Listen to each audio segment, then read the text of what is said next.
Am I the asshole for, didn't you tell my mum to cook American dishes for my American boyfriend for a family dinner?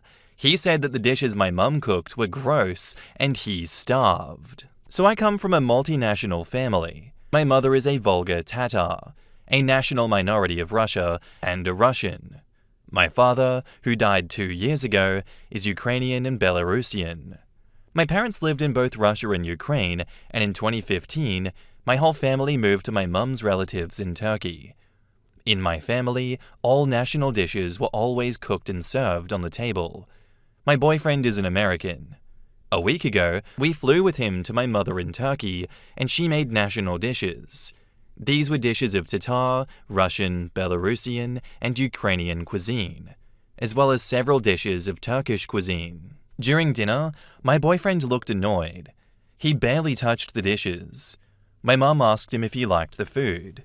He replied rather irritably that he was not hungry. After dinner was over, we moved into my room and I asked what was wrong.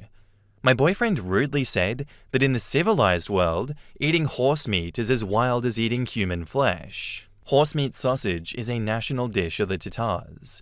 He also said that okroshka, the dish is traditionally eaten in Eastern Europe in the summer, but my mum cooked it now so that my boyfriend could try it, looks and smells gross. He ridiculed all the other dishes, saying that they all either consist of potatoes with meat and dough alone, or are too Soviet, and were invented in the USSR during a food shortage, so they're just incongruous dirt. All of the Turkish sweets were too sweet for him. I asked him why he was so mean, and he said that it would be decent if my mum cooked some of his usual American dishes, and that he was hungry because of me. Am I the asshole? My mum just wanted him to get to know the culture of our family. There was nothing wrong with the dishes that she cooked. If he didn't want to eat horse meat or okroshka, he could eat traditional Tatar triangular pies with potatoes and duck meat. There was also a whole dried goose on the table. It's very tasty, and sweets with honey. Should I really tell my mum to cook American dishes? In the comments, Jenny from the block says, "Not the asshole. Get this guy out of your house. He is rude, entitled, boorish, crass, and an embarrassment to the United States. He also does not care about you. If he did, he would gratefully try every dish and be excited to learn about your culture. He's also not very bright, as he can't even get the ingredients you need to make traditional American food in your location. Do not waste your life with this person." This guy joined your family dinner, proceeded to insult your mother by not touching what she cooked, and then insulted your whole food and heritage to you, then suggested that American dishes should have been made, and then blamed you for his hunger. He doesn't seem to have many redeeming qualities, right, OP? I rarely tell someone to break up, but this guy just reeks of entitlement and racism. I believe you can find a better guy who would treat you and your family better than this one. Yeah, this guy's rough. My in-laws are Ukrainian and Russian, and they make plenty of Eastern European dishes.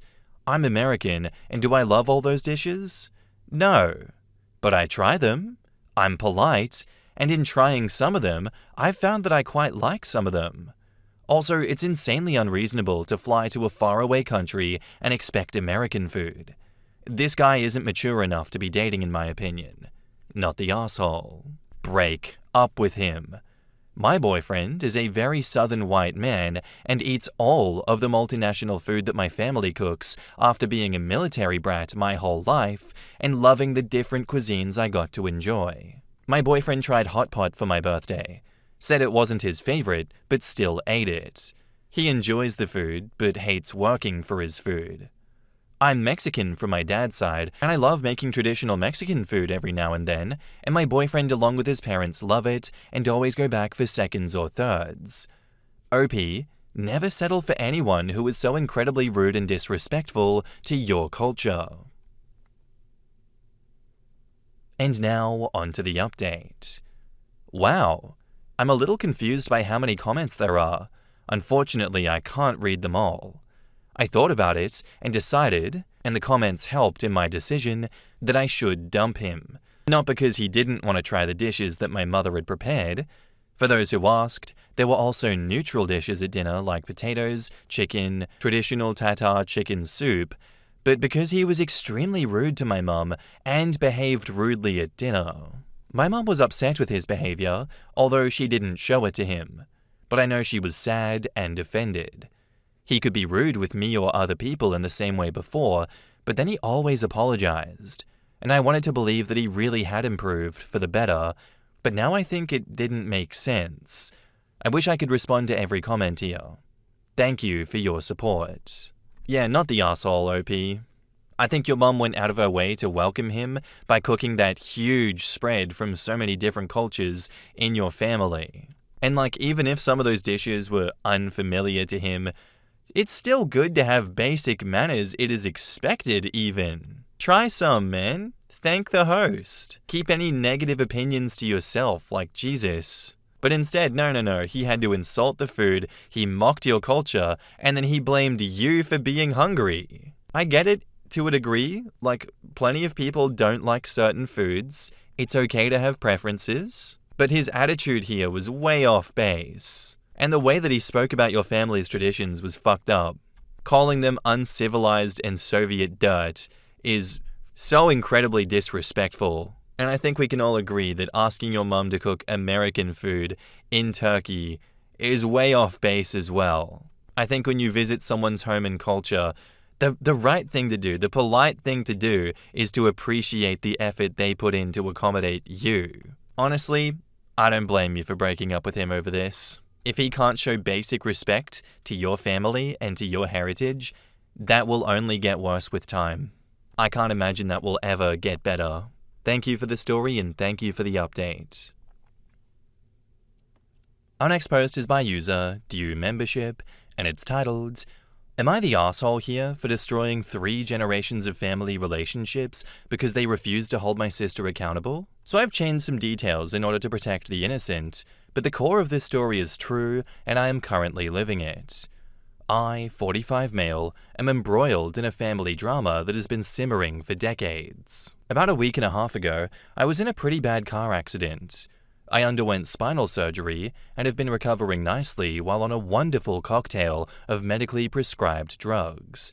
The accident itself isn't important, but I think the medications may have affected how I responded to everything that followed. Also, my family and I are African American. This is important context given the cultural climate in the United States.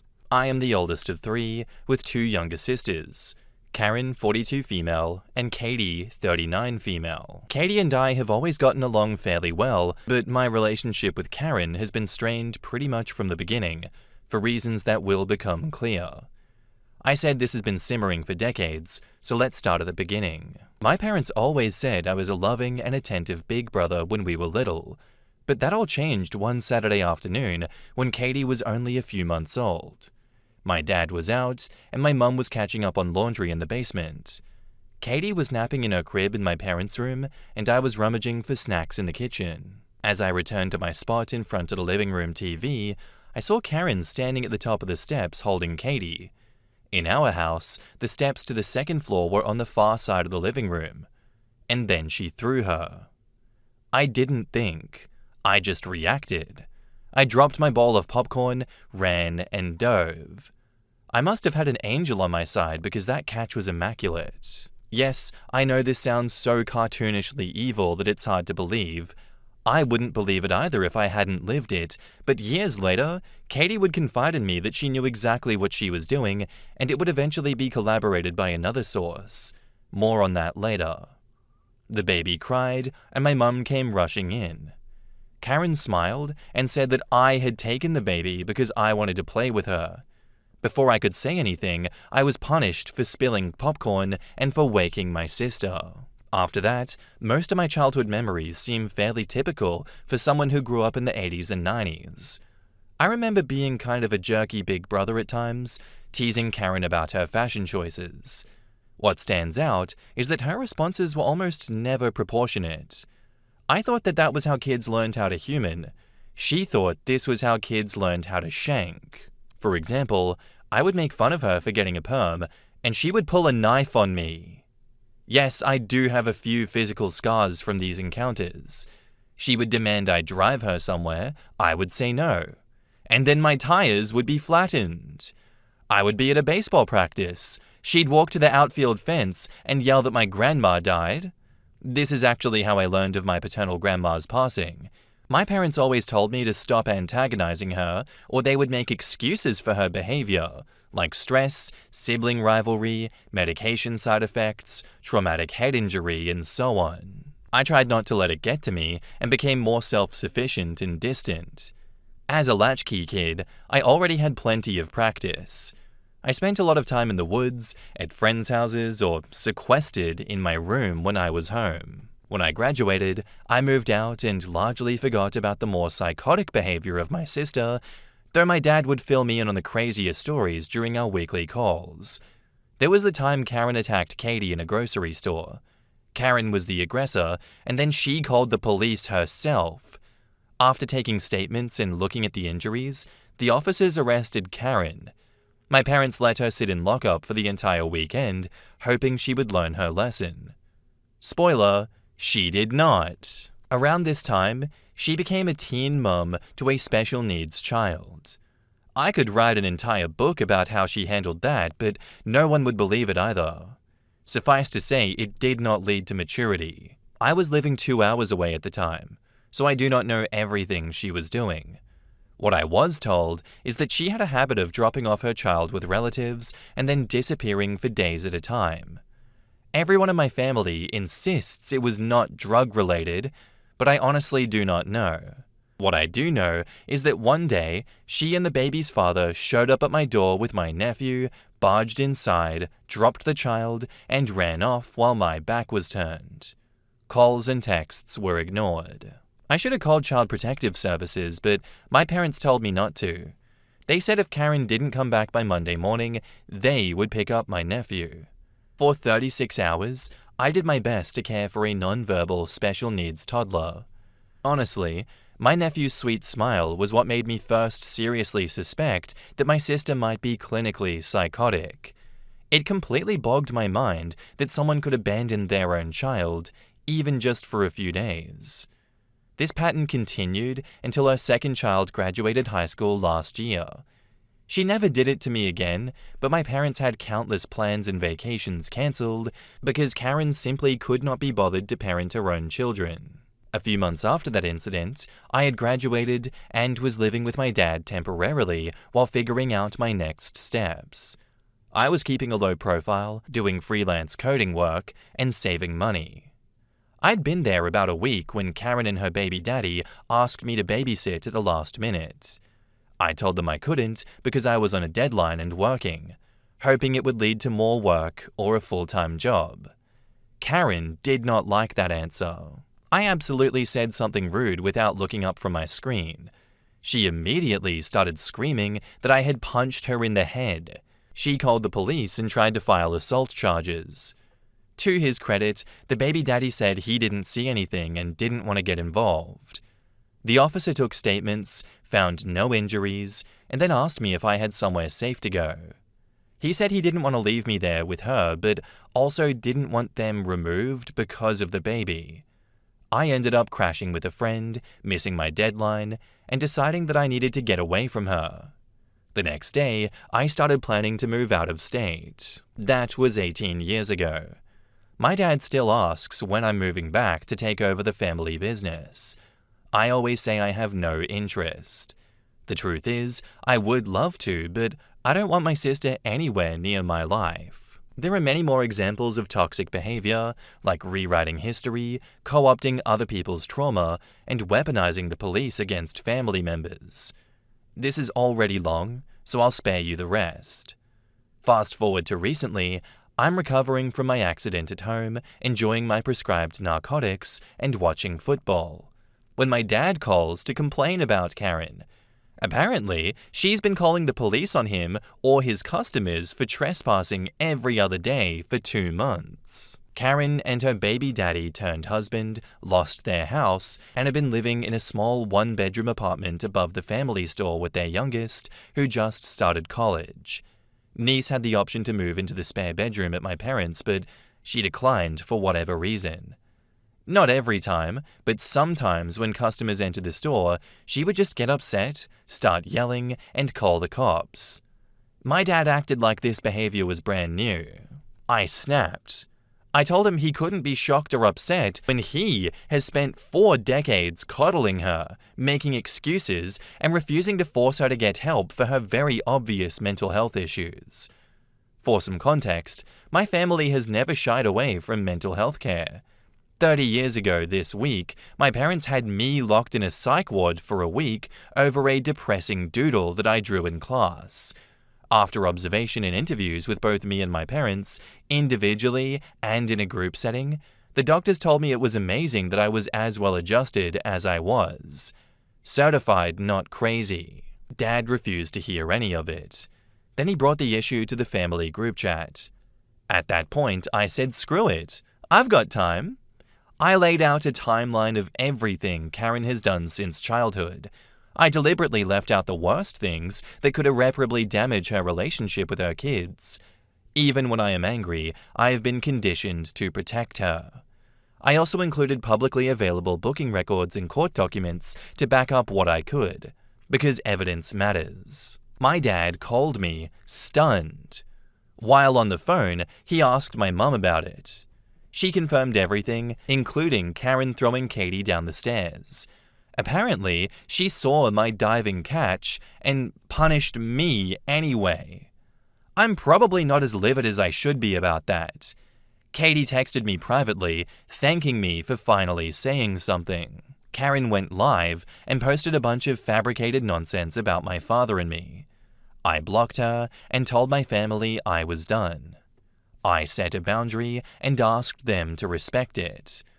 I had been low contact for years, so going no contact was easy for me. All I asked was that they not share information about me, my wife, or our kids with Karen, and everyone agreed. Within 15 hours, my mum was trying to arrange a call to talk it out.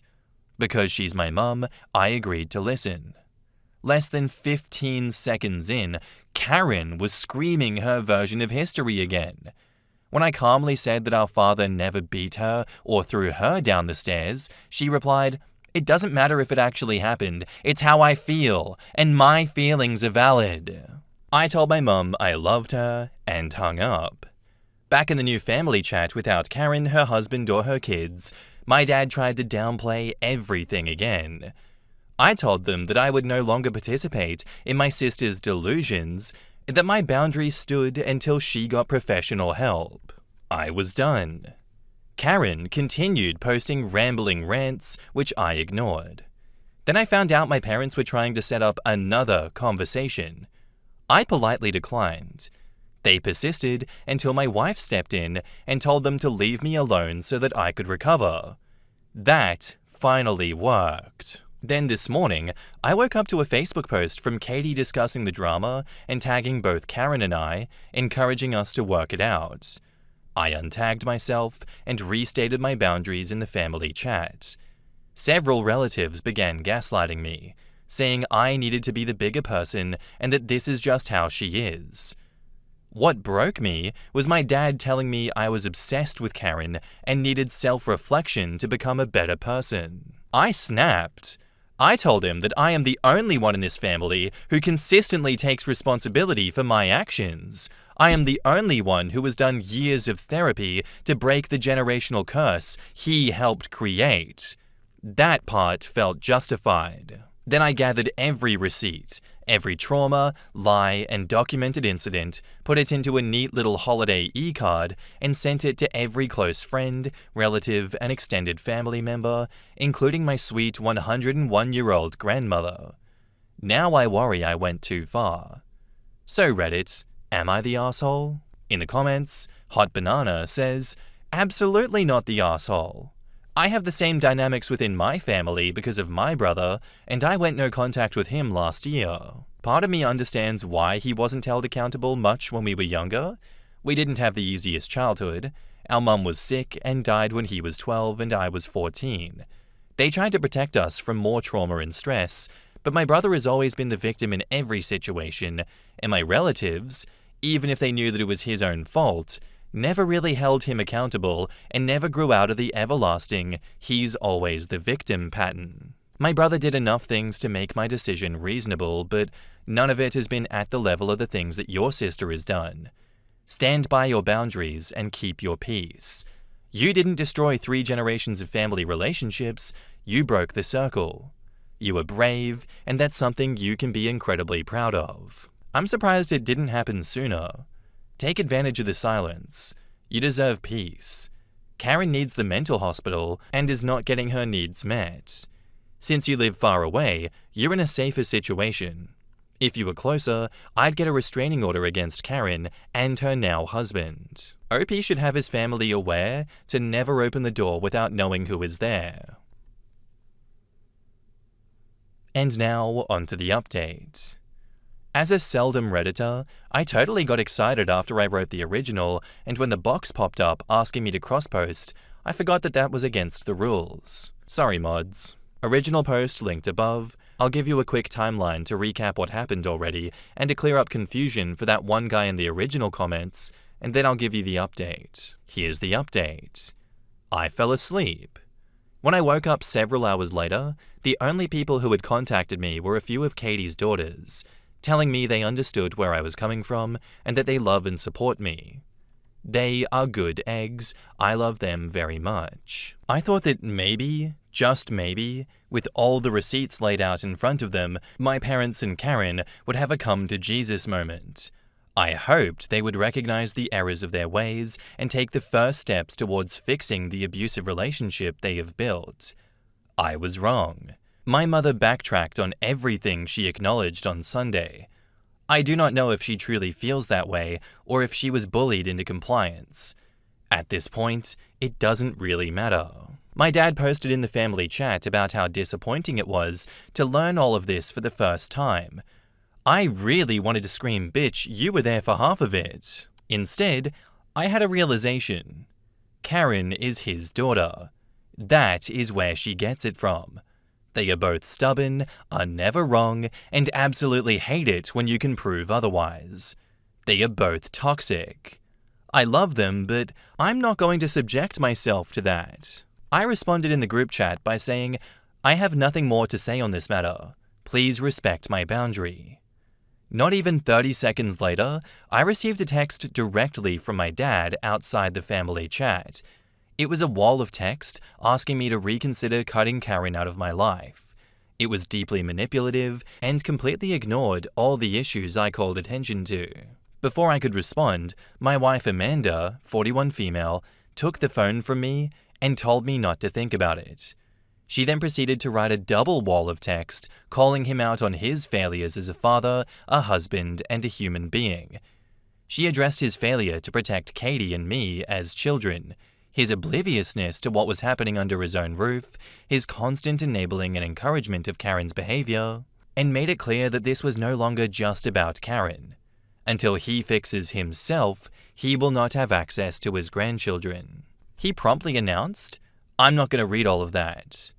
Amanda told him to have a Merry Christmas, but to not bother contacting anyone here again until he's ready to behave like an adult.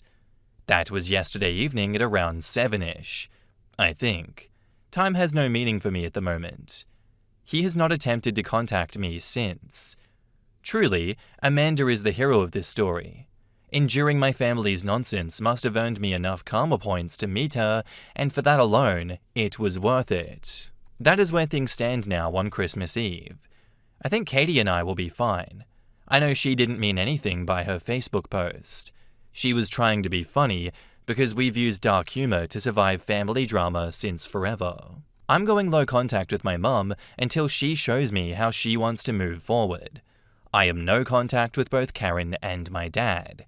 My niece told me that Karen continues to go live to her 2 followers and post unhinged rants with baseless accusations. There is nothing I can do about that except ignore it. If I lived closer, I would file a restraining order because I know for a fact her state issued her a concealed carry permit and she always has a firearm on her. America, am I right? I do keep my doors locked. I do have cameras watching all entrances, and my kids know not to answer the door for Aunt Karen. As for everyone on my Christmas card list, I honestly do not know if they are all quietly sipping tea and watching the drama unfold, or if they simply never opened them because it's 2025 and who even knew that e-cards were still a thing. To the person who suggested that I write all of this out as a book with receipts and publish it for free online, I like where your head is at, but I would feel compelled to include all the dirty laundry. That would destroy my credibility. Karen used to watch Jerry Springer and Maury Povich every single day. It is as if she decided her life needed that level of drama constantly. The things she's done are so far-fetched that even I sometimes think there's no way they could have happened, despite knowing they absolutely did. Here is one example that is fresh in my mind because I brought it up with my dad as evidence of his enabling behavior. After Karen's special needs son was born, there was a question of paternity. She insisted the father was not the guy who lived down the street, but instead a grown-ass man who lived across the country whom she ran off with for a few weeks during her senior year of high school. A DNA test proved he was not the father. Karen went on a tirade, claiming he somehow cheated on the DNA test by sending his identical cousin to be swabbed in his place. Me, being a nerd, pointed out that if it were his cousin, the DNA test would still show a familial relationship. It did not. I also pointed out that the timeline did not line up that well, and that she would have had to have already been 3 months pregnant when she ran off with a dude. But none of that mattered. My evil muppet of a sister convinced our father to drive her across the country to confront this man and his parents. They drove together for multiple days across multiple states and showed up at the front door of a man who a DNA test had already proven was not the father of her child. Dad always said that he was the voice of reason and stopped things from escalating any further, but the fact he went along with all of that is bat's poop. Spoiler alert. It turns out that no amount of screaming, shouting, threatening, or breaking things changes DNA results. The guy from down the street was the baby daddy, and he would eventually marry Karen. When I brought up that incident, Dad laughed it off and acted like it was weird that I even remember that. He was freaking proud of his role in all of that. But do you see how that sounds so insane that no reasonable person would believe it, despite being 100% factual?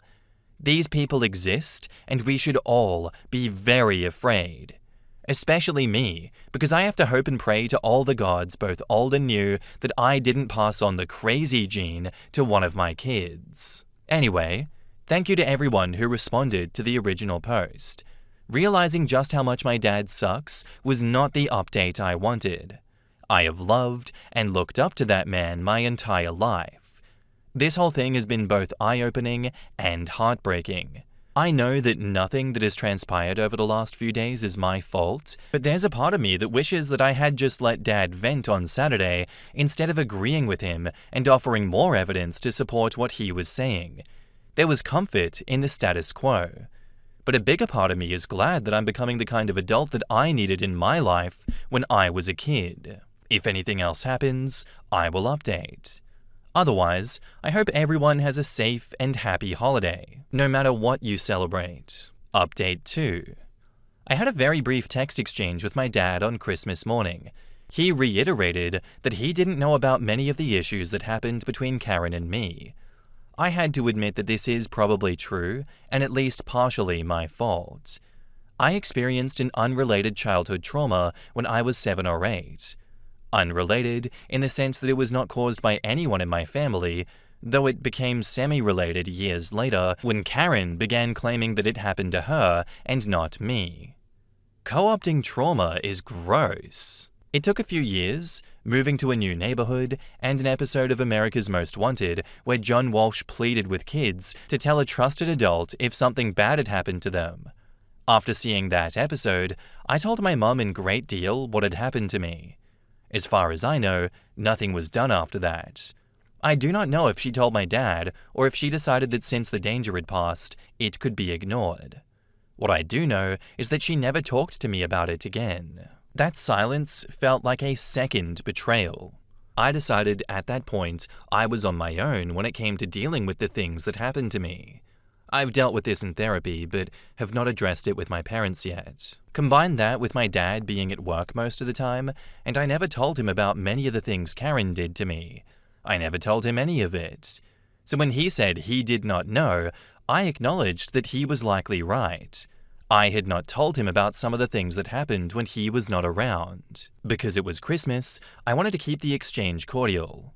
I did call him out for his role in starting everything with Karen over the past week, for keeping it going, and for acting like a child when he realized he was talking to Amanda instead of me.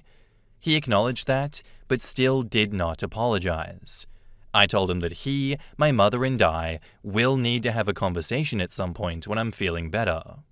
This is where we left it for now. Sorry it's not much of an update. It'll probably be a few weeks before I have more to share. When we do talk, I plan to bring up everything. That includes the trust issues that I developed because of my mum's response when I told her about what happened to me, the things that Karen did to me over the years, and the harm that Karen has caused to our family and to others. I will update again once that conversation happens and let you know what the fallout looks like. Still no new update on that one, sorry guys. In the comments, Implicit Empiricism says, Opie hasn't destroyed anything and also doesn't seem to understand how no contact works.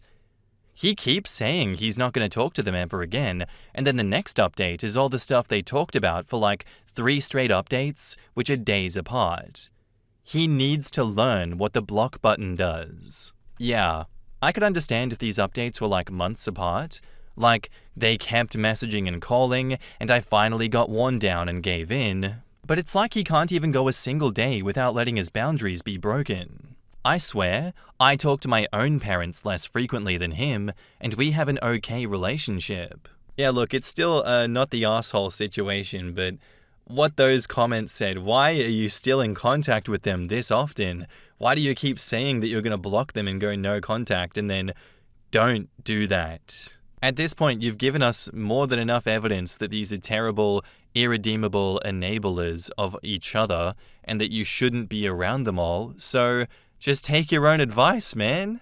I know it's hard. It's never going to be easy, but you have boundaries for a reason, and you continue to intellectualize everything, so you fully well understand what you need to do, but for some reason, you refuse to do it. I don't understand that part of it.